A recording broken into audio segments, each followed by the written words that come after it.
Hi, I'm Jen Farley, and I believe that there is a rock star within all of us. And I am going on the road and talking to people that I believe are rock stars in what they do. Today, I'm talking to Leah Belle Faser, all the way in Georgia, in Atlanta, Georgia, right? Right outside. I'm in Vinings, but Atlanta, Okay. So, Leah, you are an amazing singer-songwriter, pop country singer, and you are 17 tomorrow. Yes, 17. 17 It's a big tomorrow. number. Number. So, Grown woman. not yet, honey. I know. That's what my mom says. Not yet. Well, thank you so much for joining me today. I really appreciate it. Absolutely. I'm excited. Yeah. So tell me where your love of music stems from. Where did that all begin? Well, I'd say I've been singing since I could talk. Like Yeah. there's not a time in my life where I haven't been, doing music. And my brother started doing musical theater when he was really young. And so him being immersed in music sort of made me want to do it too. And, when you're growing up, you have that like sibling rivalry. Well, you can do this. Well, I can do it too. So I sort of just started getting really immersed in the music scene at a young age. My brother and I would play little, coffee shops and little festivals that were kind of intertwined with the music school we attended, well, like, or went to, and our school. But so we would work together and he would play piano and I would sing when I was, 6 or 7. And so that was really fun. And I love working with him even to this day. Yeah. He sings backup on 3 of the songs off of my album, and so that was very special because I value sibling harmony. I think Oh, it's the most, like, magical thing ever. But, I started songwriting, pretty seriously when I was 12 or 13, finishing songs and songwriting in a more disciplined way, and I just found that I had a passion for it.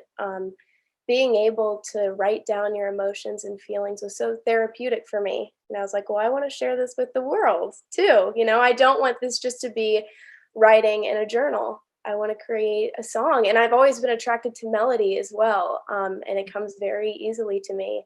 So I just was like, let me create this. And I think my first memory, even of like creating music way back, was when I was probably around 7 and I was doing my guitar lessons and I just had these little melodies and these little lyric tidbits that I'd want to play for my guitar teacher. But he kind of always wanted me to stay on the curriculum. So I know that he was like very frustrated. He was like, I don't want to hear about another boy in a coffee shop. Okay, with blue eyes. Like, let's just get going. But I just loved it. And so my whole, you know, life has been very musical. And I even tried things out when I was younger, how you do, like you do tennis and you do soccer. And my mom right. was a ballerina, so I tried ballet. And I quickly learned that I cannot dance very well. No. But I really, when I started doing music, I just couldn't stop. And I realized that I loved it. That's amazing. And to be able to find and connect to something that you love at an early age is pretty special.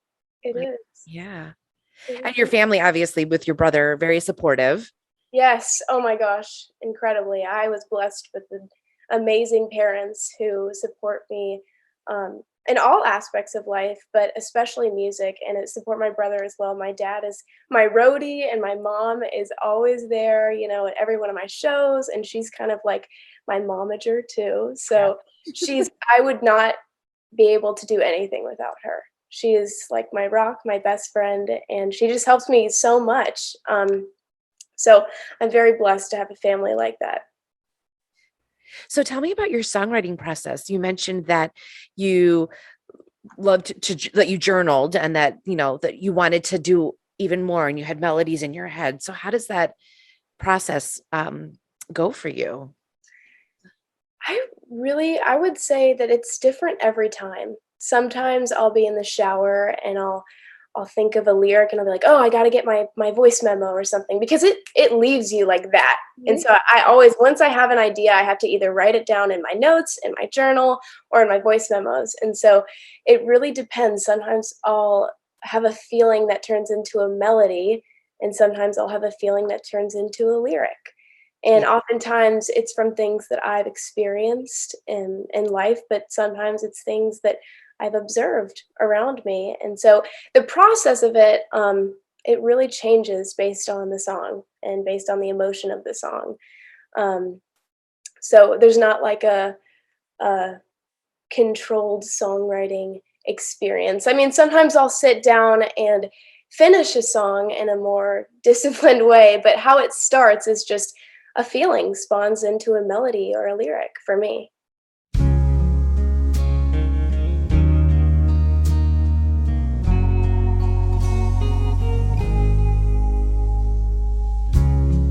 People around me are drowning in deadlines, and I'm all alone at my desk late at night. They're getting drunk on the stress and the chaos, and my only high is staring at the city lights. Cold souls and trench coats stare through me as they ride the six back to their families and friends. The train makes a stop and I get off. It's only 8 hours till the next lifeless day begins. Take me back home. They told me to fly and I flown. I need the place where the girl at the drugstore knows my name by heart, remembers the items in my shopping cart. Back home, despite the sharp curves in the road, I could drive fine with eyes close to the key, hid under the rock, and I know just which way to jiggle the lock. Back home. So you are a full-time high school student. How is that balancing music and writing and this career that you've started on top of being a high school student? It can be challenging at times. I mean, of course, but sometimes, you have to give up one thing to do another. So I can't go out on Saturdays and Friday nights a lot because I'm gigging out.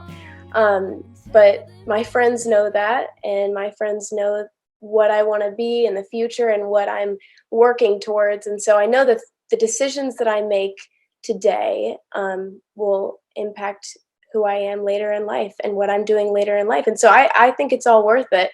But it's taught me a lot of time management skills, for sure. I have to allot times to practice and things like that, and also do homework and do study for my biology test and things like that as well. And I go to an international baccalaureate program, so academics are also very important to me. But it definitely has its moments where I'm like, oh my goodness, I'm gonna die. But I always get through it, and it's always very fun when you're at the end of it and you feel that accomplishment of being able to do it all. Like, yeah, balancing everything. So what are some other challenges of being a young person in the music industry? Oh, I'll tell you, I think that recently even I've realized that being young doesn't have to be a detriment to songwriting. And a lot of times I had thought that, because I'm young, or I'd been told that because I'm young, I don't have the amount of experience that a 45-year-old songwriter would have. And I haven't experienced the darkest times or whatever to be able to write meaningful music. But I think that being young has power in itself. I write about things that I can relate to and I've experienced, but it doesn't make my songs less meaningful. And I've realized that, and it's really given me positivity when writing. is just that, yes, people my age can relate to my music, and I want people older to be able to relate to my music. Um, but I'm still writing about things that I know, and that's not a bad thing. You Right. know, a lot of people can relate to that because I'm youthful, and we've all been young before. So I think that that's a big challenge, though, is being taken seriously in the music industry and being young. Yeah. Yeah. And there's this element of growth too within your music as you grow as a human, as an adult, as a woman, and how that reflects in your songwriting too. Absolutely. I mean, especially this year, I have had a very rocky relationship with someone, and it's something that I hadn't experienced before. And I hadn't been through that. And so I do think about me writing love songs as a 14-year-old, and now me writing love songs as an almost 17-year-old. And they are drastically different. Like, there's a lot of power in experiencing new things as well. So I think that's awesome, too. Yeah. Yeah. So, what does success look like for you? That's an interesting question. Yeah. I think success for me and in the future is just having an audience that loves my original music and can relate to my stories. Because that's why I songwrite, is just so that people can come together and realize that they are not alone, and that what they have experienced, I've experienced too. And I think music is amazing in that way. So if I have, even 5 people that think that my songs, oh, well, I have lived through that as well. And now I don't feel alone in that. I think that that is very, that means that what I've done is successful, and that's my goal. So Yeah. Music is the great connector, isn't it? it is. I think it's amazing that, and music doesn't discriminate, and you Yeah. can bond over music. It doesn't matter your race or ethnicity or, what religion you are. Music is music. And when you meet someone, you bond over music. What's your favorite artist? What's your favorite song? Oh, that's my favorite song too. And it's like this connector. And I think it's just so amazing. And that's why I'm so proud to be a musician and a songwriter. And it's most definitely something that I want to do because of that. That's great. So, speaking of music and songs, the question that I love asking everyone is, what is your rock star theme song? What is a song that embodies who you are and when you just need to amp it up a little bit? Let's see. Oh, this is interesting. I probably have to say Shake It Off by Taylor Swift. I love Taylor, but Shake It Off, you just turn that up and haters gonna hate. They're gonna hate all day, but you just gotta shake it off. And I think that it's an awesome song. It really motivates me sometimes when I need it. So that is definitely my rock star song. Yeah. Yeah. I love that song. That's great. Yeah. But she's also an artist too. And I'm sure that you get compared to her quite a bit because of very similar trajectories. Right. The Right. young songwriter, 16, stuff like that. Definitely. And I love her. I mean, that's a great comparison because I think she writes about real things as well. And she writes it in a very conversational way that you can totally understand. And that's something that I strive to do. Yeah. So I think it's a huge compliment when people compare me to her. Yeah. Yeah. So, how do you connect to that feeling of being a rock star? We think about that. I think that I'll start with this. Uh, when you're doing something and you get positive feedback, um, it's sort of like a drug. It's like addicting to get that positive feedback and to have people like what you do. And it makes you want to do it more, and it makes you want to do it better.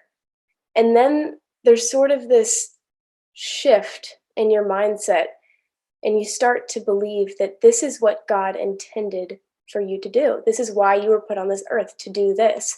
And I think that that is a rock star mindset, and that's what being a rock star means to me. And I saw this, and I don't know if you watched the Luke Bryan docu series. I haven't. You have to if you haven't. It's like so good, and it's very inspirational, and it's very cool to kind of see the behind the scenes. But there's this moment in his career where he's sort of like, he was in this back and forth between, do I do music or do I work on my dad's farm? And then he had that mindset shift that was like, I was put on this earth to do this. And I think that that's why he is such a rock star, even though he's a musician too, and you can be a rock star in all aspects of life and any occupation. But I think that that's why he is so successful, and that's why he is a rock star. So how often do you get down to Nashville? I mean, or up to Nashville, right? Because Yes. I always, oh my I'm God. from the north, so everything is down for me. Right.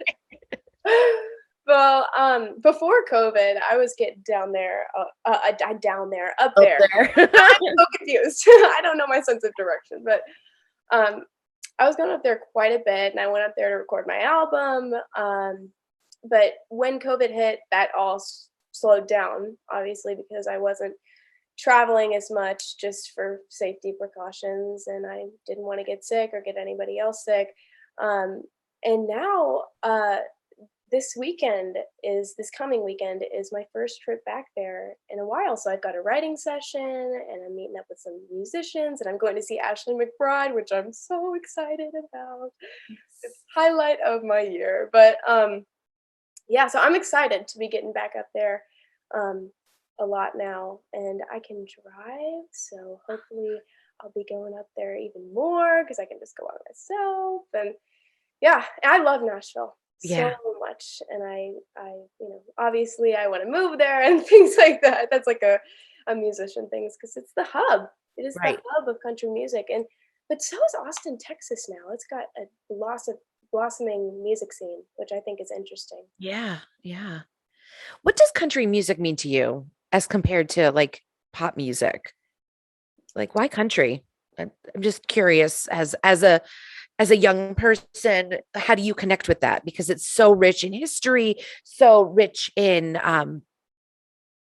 meaning. So what about country music? Well, I chose country music, and I think it's because it has a characteristic that is unlike any other genre, and that is the intense storytelling of a country song. That's what I love about it. And listening to country music, it paints this beautiful picture that out of lyrics that you can see yourself in. And I think that's what's so awesome about country music. And that's why I try to, write stories in my songs, and that's what country does. And so that's why I chose country music. But I also love the hookiness of a pop song and a hookiness of a chorus in a pop song. So that's why I wanted to kind of intertwine all of that into my own music. But at the end of the day, country songs they take the number one spot at storytelling. Absolutely. Yeah. Absolutely.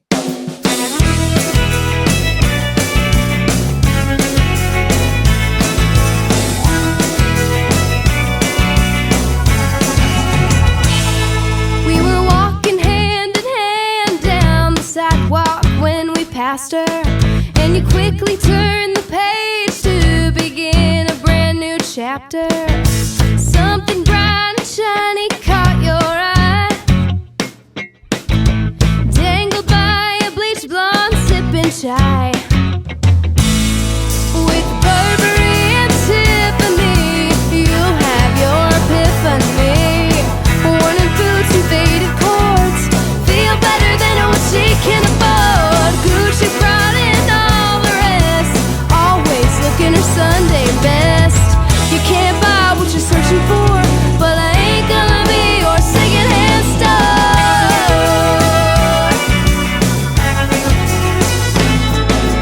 For 2 weeks you were busy tasting caviar.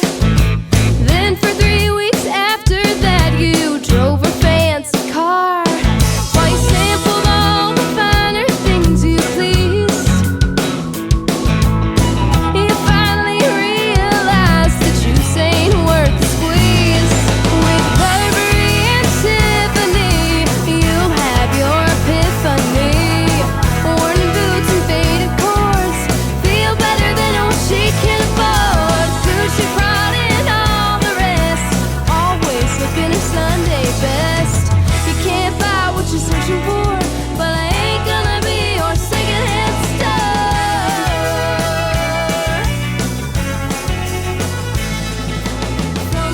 Um, so I was looking at your website and I noticed you are doing this work with Rhythm and Bloom. Yes. So tell me about using your voice to help others. Yeah. That was so fascinating. Yeah, absolutely. Rhythm and Bloom is I will donate 50% of what I make to an organization called Bloom whenever I play parties. And that has kind of happened more because COVID is, well, now we've got Mr. Delta variant, but hopefully, hopefully we can get things going again. But Bloom is an amazing nonprofit organization, and it helps foster children all over Georgia. And I've been working with them ever since I was in like third grade. And I think I have a wonderful family, and I have people that support me, but some kids do not.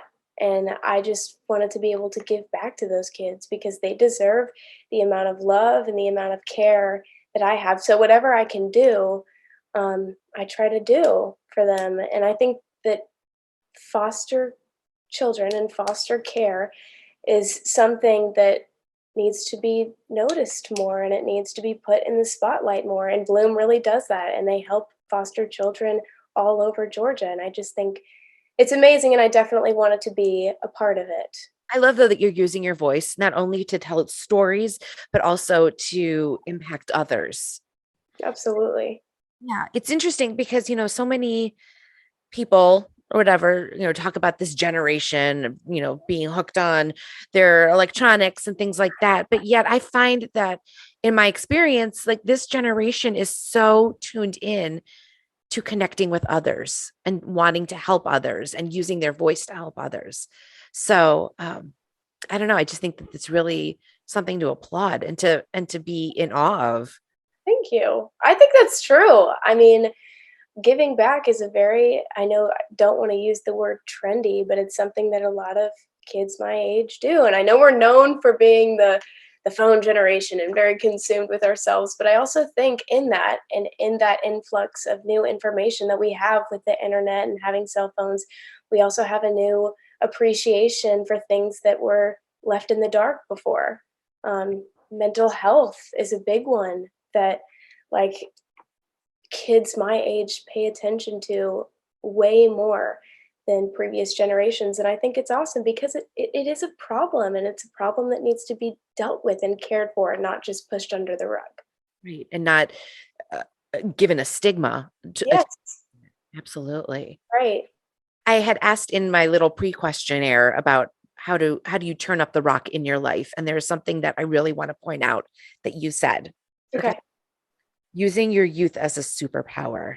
Yes. Tell me what that means. Yes, I think building upon my own experiences as a young person and writing about it and having people, especially teenagers, who go through the things that I'm going through and can be in very dark times. Teenage years are crazy. They are crazy times. And I know that we don't all have jobs. We're not in the workforce, but there are our own problems that we go through that I just like to shed light upon. And I think that's how I use my youth as a superpower, is just being able to kind of put a magnifying glass on things that are not often talked about that relate to people my age.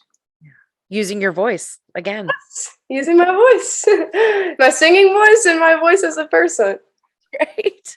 So what is next? What's coming up for you and for your music? Yeah. I'm starting to play out a lot more. I've played some awesome festivals this summer. I played the Cherry Blossom Festival here in Georgia and the Smyrna Summer Concert Series.